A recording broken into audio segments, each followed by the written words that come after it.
Morning students, लक्ष्य के online platform पे आपका स्वागत है। मेरा नाम है डॉक्टर S.A. सुमन। मैंने बीटेक, एमटेक और मैकेनिक और पीएचडी तीनों ही मैकेनिकल इंजीनियरिंग के अलग अलग स्ट्रीम्स में किया है।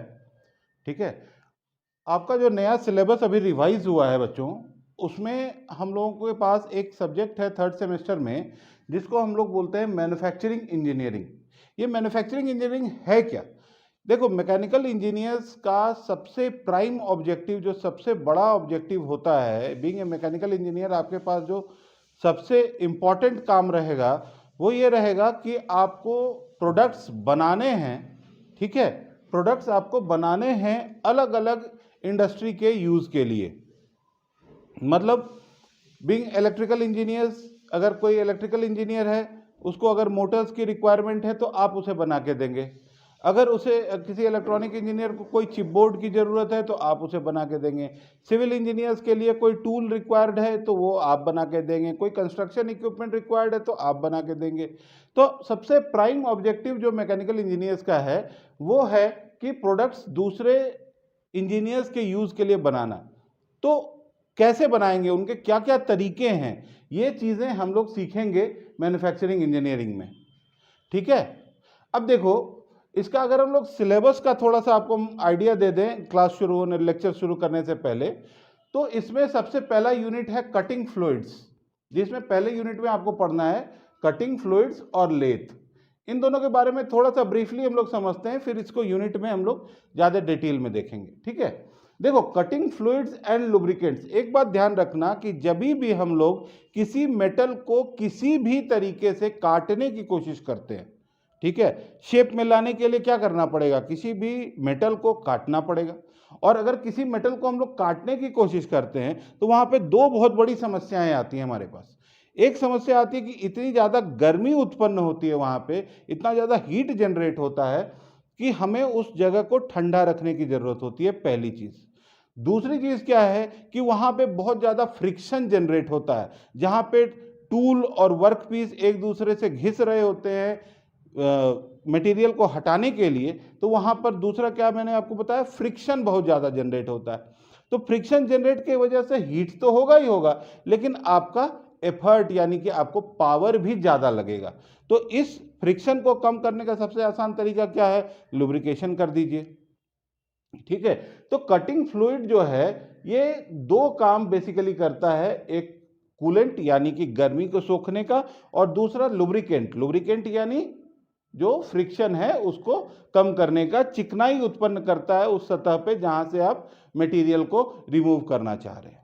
ठीक है, इसको और हम लोग डिटेल में पढ़ेंगे जब हम लोग फर्स्ट यूनिट शुरू करेंगे। इसके बाद आता है बाबू लेथ। लेथ को हम लोग बोलते हैं mother of all machines. Mother of all machines इसलिए बोलते हैं हम इसको क्योंकि लेथ का इस्तेमाल करके हम लोग 90 to 95% दूसरी मशीनें बना सकते हैं। मतलब दूसरी मशीनों के जो कंपोनेंट्स हैं, जो दूसरे मशीनों के जो पार्ट्स हैं, वो हम लोग कहाँ बनाएंगे, लेथ की मदद से। इसमें हम लोगों को दो चीज़ें देखनी है, सबसे इंपॉर्टेंट, टाइप्स ऑफ लेथ, कितने तरह का लेथ होता है। मैनुअल लेथ होता है, इंजन लेथ होता है, सेमी ऑटोमेटिक लेथ होता है, ऑटोमेटिक लेथ होता है, ठीक है, कैप्स्टन लेथ होता है, टर्रेट लेथ होता है। तो कई सारे तरह के लेथ्स हम लोग इसमें पढ़ेंगे और देखेंगे कि उन लेथ्स पे क्या क्या ऑपरेशंस किया जा सकता है। उन लेथ्स पे कई सारे ऑपरेशंस हम लोग करते हैं। देख सकते हैं आप यहाँ पे कुछ लेथ इस तरह का आपको दिखेगा। ये छोटी एक मशीन होती है, डिपेंडिंग अपॉन द कैपेसिटी आप इस बड़ा या छोटा बनाते हैं, लेकिन ओवरऑल यही स्ट्रक्चर होता है लेथ का, ये जो आपके सामने फिगर पे है। ठीक है, बात समझ में आ रही है आपको?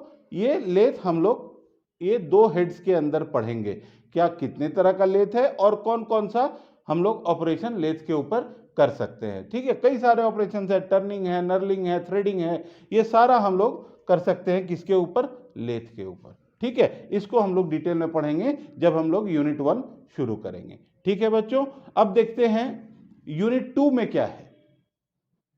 यूनिट 2 में अगेन एक हमें मशीन देखना है जिसको हम लोग बोलते हैं ब्रोचिंग मशीन।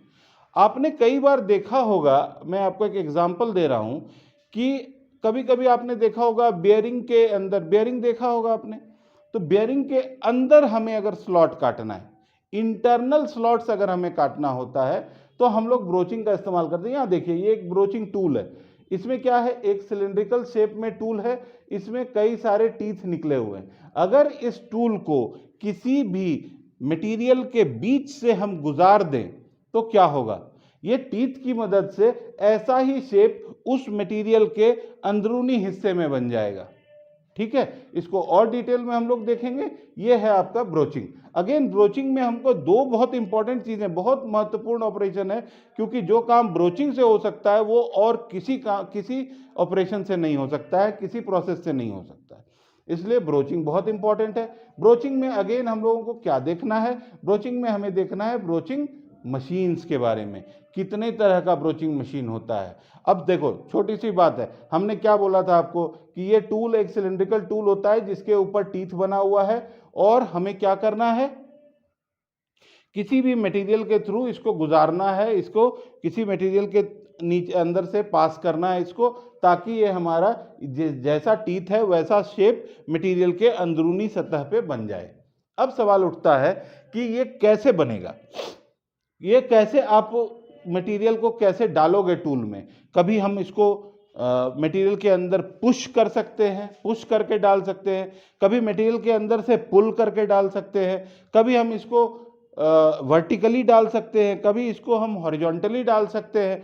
तो सवाल ये उठता है कि इसी क्राइटेरिया पर कि हम पुश करके टूल को डाल रहे हैं या पुल करके टूल को डाल रहे हैं या वर्टिकली डाल रहे हैं या हॉरिजॉन्टली डाल रहे हैं, उन्हीं सब क्राइटेरिया, उन्हीं सब पैरामीटर्स पर हम लोग types of broaching machine decide करते हैं कि कौन से ब्रोचिंग का मशीन का ये टाइप है। ठीक है, हॉरिजॉन्टल ब्रोचिंग मशीन है कि वर्टिकल ब्रोचिंग मशीन है, कौन से टाइप का, पुश टाइप ब्रोचिंग है या पुल टाइप ब्रोचिंग है, ये देखना है।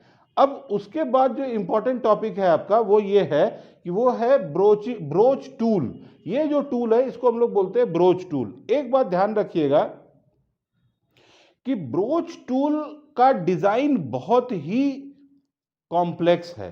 Complex in the sense broach tool बहुत आसानी से नहीं बनता है। और एक मजेदार बात आपको बताऊं, इसमें आप लोग कार्बन कंटेंट इतना ज़्यादा कर देते हैं, मतलब ये हार्ड इतना रहता है, और हार्डनेस के साथ साथ आपको जानकारी होनी चाहिए कि हार्डनेस के साथ साथ ब्रिटलनेस बढ़ जाता है।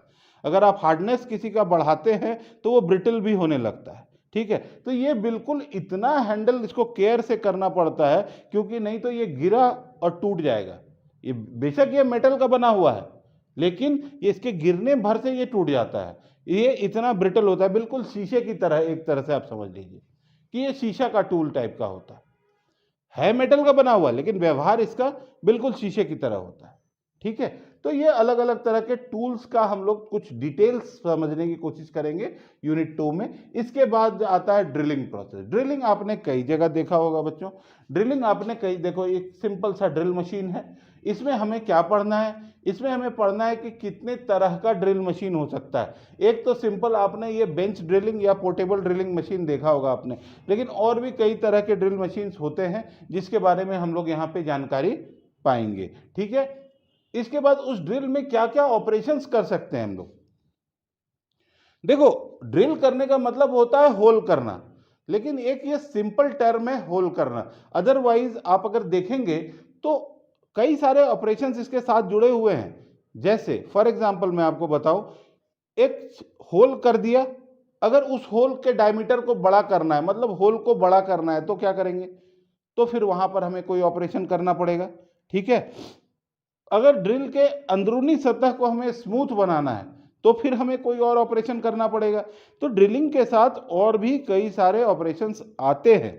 ठीक है, जिसको हम लोग बोरिंग या रीमिंग एटसेट्रा बोलते हैं। रीमिंग से हम लोग सतह को, अंदरूनी सतह जो है होल का, उसको स्मूथ करते हैं। अगर हमको बोरिंग करना है, बोरिंग का मतलब क्या होता है, जो होल ऑलरेडी बना हुआ है उसके डायमीटर को बड़ा करते हैं। ठीक है, और लास्ट में हम लोग पढ़ेंगे टाइप्स ऑफ ड्रिल्स, मतलब जो टूल है, जिस टूल से हम लोग ड्रिलिंग कर रहे हैं वो कितने प्रकार का होता है। ठीक है, ये हम लोगों को देखना है। ट्विस्ट ड्रिल होता है, स्ट्रेट ड्रिल होता है, कई तरह के ड्रिल्स हम लोग इसमें पढ़ेंगे, हर किसी का अलग अलग यूज भी है। ठीक है, अब आते हैं थर्ड यूनिट पे। थर्ड यूनिट में क्या है भाई, थर्ड यूनिट में वेल्डिंग है। अब देखो हमेशा प्रोडक्ट को बनाने के लिए, कोई भी पार्ट को बनाने के लिए जरूरी नहीं है कि हम उसमें से मटेरियल हटाएं ही, मतलब घिस के काट के मटेरियल हटाना जरूरी नहीं है। कई बार दो अलग अलग हिस्सों को जोड़ के भी कोई प्रोडक्ट बनता है, ठीक है। तो वेल्डिंग क्या है हमारा? Welding is the joining process. दो अलग अलग कंपोनेंट्स को या दो अलग अलग पार्ट्स को जोड़ के भी हम लोग कोई प्रोडक्ट बना सकते हैं। जोड़ने के कई सारे तरीके हो सकते हैं, ठीक है। जोड़ने का एक तरीका है वेल्डिंग। वेल्डिंग में हम लोग सबसे पहले समझेंगे कितने तरह का वेल्डिंग होता है। हम लोग गैस का उपयोग करके भी वेल्डिंग करते हैं, जिसको गैस वेल्डिंग बोलते हैं। रेसिस्टेंस का यूज करके भी गैस वेल्डिंग करते हैं हम लोग, उसको हम लोग रेसिस्टेंस वेल्डिंग बोलते हैं, ठीक है। हम लोग इलेक्ट्रिसिटी का यूज करके भी वेल्डिंग करते हैं, जिसको आर्क वेल्डिंग बोलते हैं या इलेक्ट्रिक आर्क वेल्डिंग बोलते हैं, ठीक है। अब अगर हमें हीट लाना है, हीट अगर हमें चाहिए वेल्डिंग करने के लिए, तो हम अगर गैस वेल्डिंग करेंगे तो गैस वेल्डिंग में अलग अलग तरह के फ्लेम बनते हैं, ये बहुत इंपॉर्टेंट है।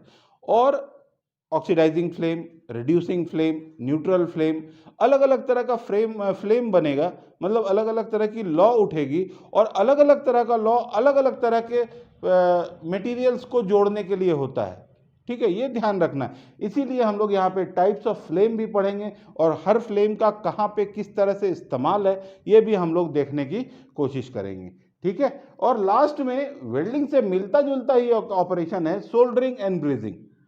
मतलब कोई भी लिड और टिन का एलॉय यूज करके अगर हम लोग जोड़ते हैं दो प्रोडक्ट्स को, दो कंपोनेंट को, तो उसको हम लोग सोल्डरिंग अथवा ब्रेजिंग बोलते हैं। तो ये सारा हम लोग ज्वाइनिंग के तहत पढ़ेंगे, ज्वाइनिंग ऑपरेशंस में, ठीक है। दूसरा पार्ट जो थर्ड का है वो है मिलिंग मशीन।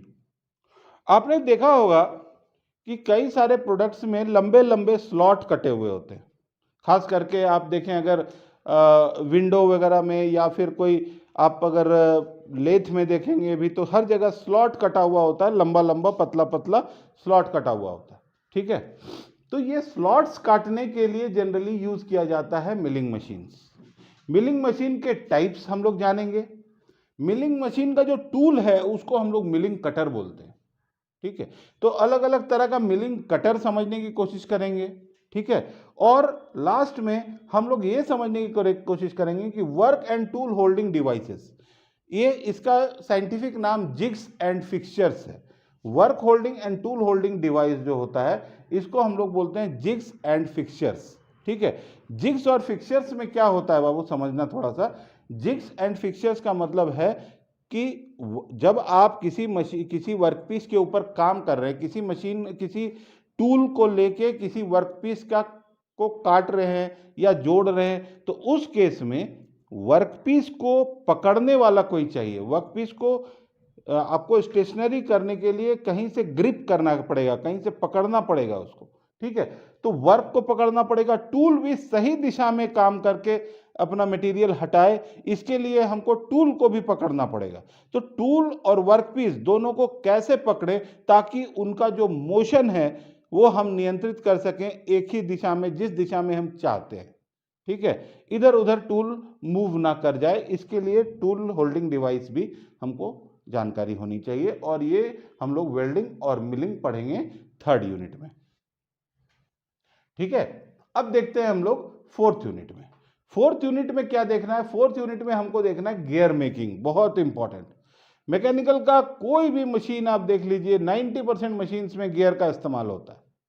गियर क्यों यूज करते हैं? गियर यूज करते हैं हम लोग टॉर्क ट्रांसमिशन के लिए, यानी कि रोटरी मोशन, कोई चीज अगर घूम रही है तो उसके रोटरी मोशन को, उसके घूमने वाले मोशन को किसी और जगह अगर हमें ट्रांसमिट करना है तो हम लोग गियर यूज करते हैं।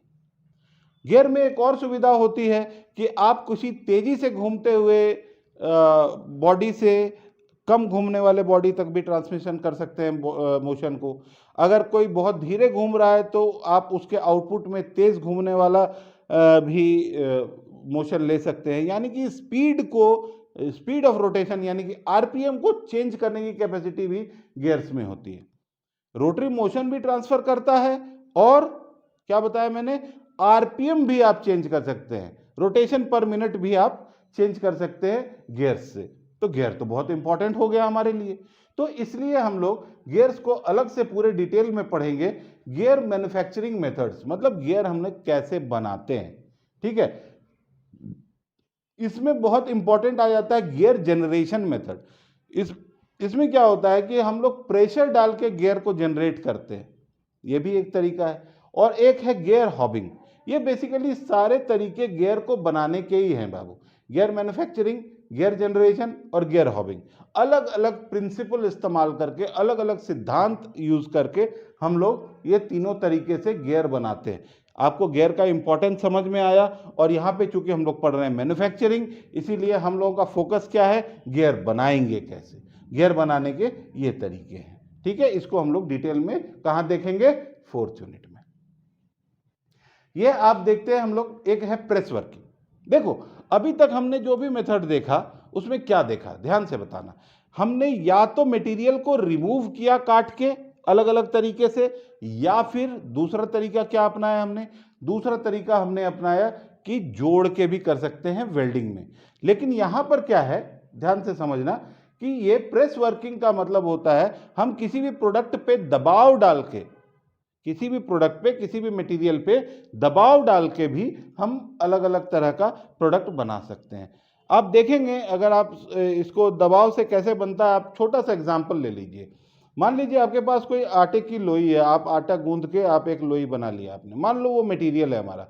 उसके ऊपर अगर हम किसी चीज को प्रेस करेंगे तो क्या होगा, उस आटे की लोई पे उस वस्तु का छाप बन जाएगा, बन जाएगा। बिल्कुल वही काम प्रेस वर्किंग में होता है, बस वहां पे आटे की लोई की जगह रॉ मटेरियल होता है और हम लोग जो वस्तु उसके ऊपर प्रेस करते हैं उसके बदले हमारा डाई होता है, ठीक है। अलग अलग तरह के प्रेसेस हम लोग समझेंगे, क्योंकि हर प्रेस का अलग अलग यूज होता है। कैसे हम लोग प्रेस, ये देख सकते हैं आप, यहाँ पे प्रेस का एक छोटा सा फिगर भी हमने डाल दिया है, ठीक है। अलग अलग तरह के ऑपरेशंस हम लोग पढ़ेंगे, कैसे कैसे ऑपरेशंस हम लोग प्रेस वर्किंग के तहत, यानी कि दबाव डाल के कैसे कैसे हम लोग प्रोडक्ट्स को बना सकते हैं, अलग अलग तरह के ऑपरेशंस। और डाई सेट कंपोनेंट्स, इसका मतलब जो एक्चुअली प्रेस करता है। ये तो देखो यहाँ पे जैसे देख रहे हो ये सारा सेटअप है दबाव डालने के लिए, लेकिन यहाँ पे आपको एक छोटा सा दिख रहा होगा। ये बहुत इंपॉर्टेंट क्यों है, ये बहुत इंपॉर्टेंट इसलिए है क्योंकि यही वो शेप निर्धारित करता है कि किस शेप में प्रोडक्ट हमारा बनना है। इसीलिए इसी को बोलते हैं हम लोग डाई। और डाई सेट का कंपोनेंट्स, मतलब डाई सेट के अलग अलग पार्ट्स को हम लोग पढ़ने की कोशिश करेंगे इस 4th यूनिट के इस पार्ट में, ठीक है। अब हम लोग देखते हैं 5th यूनिट। 5th यूनिट में है हमारा grinding and finishing operations, very important. देखो ग्राइंडिंग जो है वो बेसिकली मटेरियल रिमूव भी, इस तरह का ग्राइंडर आपने कई जगह देखा होगा। ग्राइंडिंग का बेसिक काम क्या होता है कि सरफेस पे मटेरियल कम हटाना वर्कपीस से, लेकिन क्या इंपॉर्टेंट है, इंपॉर्टेंट ये है कि साथ में सरफेस फिनिश भी देना। मतलब अगर हम बोलचाल की भाषा में बोले तो सतह को स्मूथ यानी कि चिकना बनाना, ये भी बहुत इंपॉर्टेंट रोल है किसका, ग्राइंडिंग का। इसीलिए ग्राइंडिंग को हम लोग जनरली फिनिशिंग ऑपरेशंस, मतलब हर ऑपरेशन किया जाने के बाद जो हम लोग सरफेस को चिकना बनाने की कोशिश करते हैं हर ऑपरेशन के बाद, उसके साथ ही पढ़ते हैं। तो इसमें सबसे पहले हम लोग पढ़ेंगे प्रिंसिपल्स ऑफ ग्राइंडिंग, क्या सिद्धांत है, किस सिद्धांत के ऊपर ग्राइंडिंग का ऑपरेशन होता है, ठीक है। ग्राइंडिंग व्हील का डिटेल, ये जो देख रहे हैं ये पार्ट जिससे हम लोग घिसते हैं इसको हम लोग बोलते हैं ग्राइंडिंग व्हील, ठीक है। ग्राइंडिंग व्हील का डिटेल, ग्राइंडिंग व्हील में कौन सा कंपोनेंट हमने यूज किया है, कैसे बनाया है, इन चीजों को हमने पढ़ना है किसमें, ग्राइंडिंग व्हील डिटेल्स में। फिर क्लासिफिकेशन ऑफ ग्राइंडिंग मशीन, ये तो सिंपल सा बेंच ग्राइंडर दिख रहा है आपको, लेकिन ग्राइंडिंग मशीन भी कई तरह का होता है। Centreless grinding machine, bench grinding machine, portable grinding machine, hand held grinding machine, तो कई सारे ग्राइंडिंग मशीन्स के बारे में भी हम लोग पढ़ेंगे यहाँ पे। और लास्ट में देखो ग्राइंडिंग से भी स्मूथ हो रहा है सरफेस, लेकिन अगर हमें और ज्यादा चिकना करना है और ज्यादा अच्छा सरफेस फिनिश चाहिए तो कुछ ऑपरेशंस हम लोग करते हैं जैसे होनिंग वगैरह, वहां पे हम लोग क्या देखते हैं, उसको हम लोग बोलते हैं सुपर फिनिशिंग ऑपरेशंस। जो ग्राइंडिंग से ज्यादा स्मूथनेस आपको प्रोवाइड कर दे उसको हम लोग बोलते हैं सुपर फिनिशिंग ऑपरेशंस। होनिंग है, इसके अलावा आप चाहें तो लैपिंग कर सकते हैं। कई सारे टेक्निक्स हैं जिसको हम लोग पढ़ेंगे ग्राइंडिंग ऑपरेशंस के अंदर, सुपर फिनिशिंग ऑपरेशंस के अंदर। ठीक है, लास्ट पार्ट जो आपके पूरे सिलेबस का है वो है मेटल कोटिंग ऑपरेशंस। मतलब कभी कभी ऐसा होता है, आप लोग कई बार सुने होंगे, अगर बाइक वगैरह चलाते हैं तो बरसात से जस्ट पहले आपको बोला जाता है कि भाई मडगार्ड पे एंटी रस्ट लगवा लो। तो क्या किया उसमें, उसमें पहले से जो ऑलरेडी आपका बाइक का मडगार्ड बना हुआ है उसके ऊपर उसने कोई एक केमिकल का लेयर लगा दिया, जिसकी वजह से क्या हुआ, जिसकी वजह से आपके मडगार्ड की रस्टिंग नहीं हुई, आपके मडगार्ड के पार्ट में, आपके मडगार्ड में बरसात की वजह से जंग नहीं लगा। ठीक है, यानी कि मेटल का, वहां पर भी मेटल का कोटिंग ही हो रहा है। एक मटेरियल के ऊपर आप एक परत चढ़ा रहे हो किसी और मटेरियल का, किसी दूसरे मटेरियल का। इसका फायदा क्या है, इसका फायदा यह है कि हमें प्रोटेक्शन मिलता है, हमें प्रोटेक्शन मिलता है, यानी कि जो केमिकल, जो मटेरियल अंदर है उस मटेरियल का जल्दी जंग नहीं लगता है, जल्दी वियर एंड टियर नहीं होता है, जल्दी वो घिसता नहीं है। तो ये सारी चीज़ें हैं, ठीक है, जिसकी वजह से हम लोग मेटल कोटिंग ऑपरेशंस करते हैं। इसमें कई सारे ऑपरेशंस हैं। इलेक्ट्रोप्लेटिंग, बिजली का इस्तेमाल करके अगर हमने किया। हॉट डिपिंग ऑपरेशन, मतलब कई बार क्या होता है, मटेरियल को लिया हमने और प्रोडक्ट को लेके किसी गर्म पूल में या गर्म किसी बर्तन में जिसमें कि गर्म लिक्विड है, उसमें हमने उसको डुबा दिया। इससे भी हमारा ऑपरेशंस होता है, जिसको हम लोग हॉट डिपिंग ऑपरेशन बोलते हैं। अब देखो, दुनिया जो है वो सस्टेनेबल की तरफ जा रही है, मतलब ऐसे प्रोडक्ट्स की तरफ मूव कर रही है जहां पर कि हमें ऐसे केमिकल्स का इस्तेमाल करना है या ऐसे प्रोसेसेस का इस्तेमाल करना है जो कि प्रदूषण कम से कम करें। ठीक है, वैसे केस में अगर हम लोग देखेंगे, इसीलिए एक नया टॉपिक ऐड किया गया आपके सिलेबस में, वो है ऑर्गेनिक कोटिंग। ऑर्गेनिक कोटिंग में क्या होता है कि ये दोनों प्रोसेस जो आप देख रहे हैं, ये कहीं ना कहीं केमिकल का इस्तेमाल करते हैं। ठीक है, तो ये केमिकल का इस्तेमाल करने से हमारा प्रोडक्ट तो बच गया, लेकिन सवाल है कि जो हमारा वातावरण है उसमें नुकसान हो रहा है। ठीक है, हमारा पॉल्यूशन, प्रदूषण बढ़ रहा है। तो इन चीज़ों को रोकने के लिए हम लोग प्रोत्साहित करते हैं किसको, ऑर्गेनिक कोटिंग को, जो कि ज़्यादा नुकसान हमें नहीं करता है या हमारे पर्यावरण को ज़्यादा नुकसान नहीं करता है। तो ये एक छोटा सा ब्रीफ था बाबू आपके सिलेबस का। ठीक है, अब हम लोग नेक्स्ट लेक्चर से एक एक करके यूनिट्स शुरू करेंगे। ठीक है, उम्मीद है आपको समझ में आई होगी चीज़ें। ठीक है, थैंक यू वेरी मच।